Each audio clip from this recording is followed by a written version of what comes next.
आज की कहानी का शीर्षक है बलि का महादान। राजा बलि दैत्य वंश के महान राजा थे। दैत्यों और देवताओं की शत्रुता हमेशा से रही है, किंतु दैत्यों को दुष्ट समझना ठीक नहीं है। वे वेदों में विश्वास रखते थे, गुरु का पूरा सत्कार करते थे और यज्ञ तथा दूसरे धार्मिक कृत्य बराबर करते रहते थे। वे ब्रह्मा, विष्णु और शिव के उपासक थे और घोर तप से इन लोगों को प्रसन्न करके इनसे वरदान भी पाया करते थे। ऋषि शुक्राचार्य दैत्यों के पुरोहित थे और वे देवताओं के गुरु जैसे ही सम्मानित थे।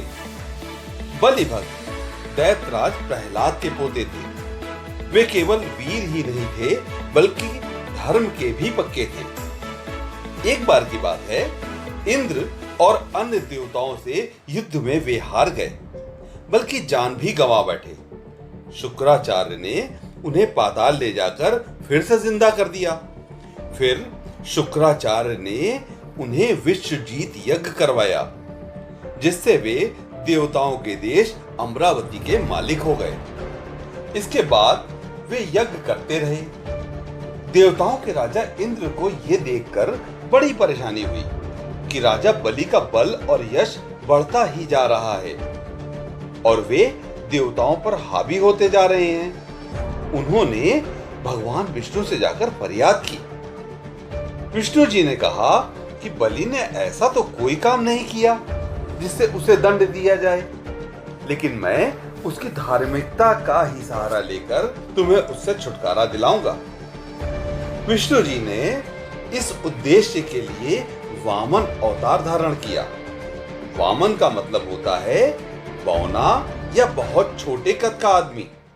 विष्णु देवताओं की माता अदिति के गर्भ से ब्राह्मण बनकर जन्मे और वामन शरीर धारण किया।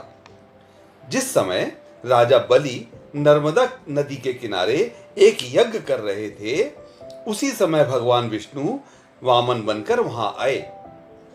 राजा बलि ने उनका बड़ा सत्कार किया और पूछा कि आपकी मैं क्या सेवा कर सकता हूं। वामन ने कहा, राजा बलि, मैं बहुत छोटी सी चीज मांगना चाहता हूं, किंतु मैं उसे मांगूं इससे पहले यह जरूरी है कि तुम वादा करो कि जो मैं मांगूंगा वो तुम जरूर दोगे। बलि ने कहा, ब्राह्मण के मांगने पर सत्कर्मी पुरुष अपनी जान भी दे सकते हैं। मैं वादा करता हूं कि जो कुछ भी आप चाहेंगे वह मैं जरूर दूंगा।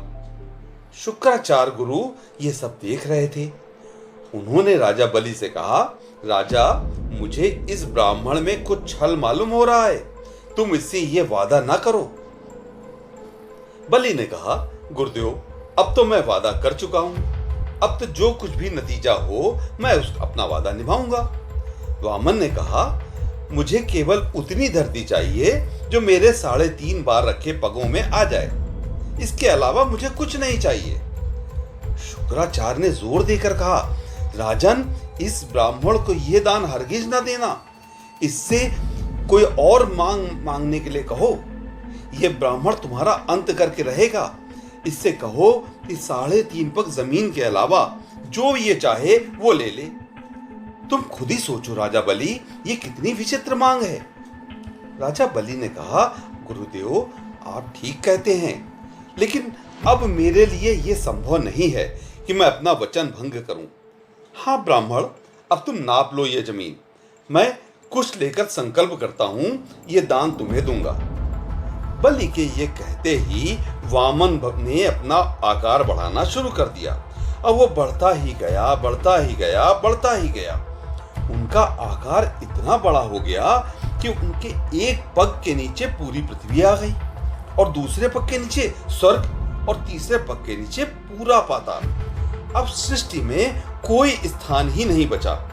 वामन ने कहा कि मैं आधा पग कहां रखूं बलि। राजा बलि ने अपना सिर झुका दिया। वामन ने आधा पांव उनके सिर पर रखा तो वो जमीन में धंसते चले गए, किंतु भगवान के पांव के नीचे रहने के कारण अमर और निष्पाप हो गए।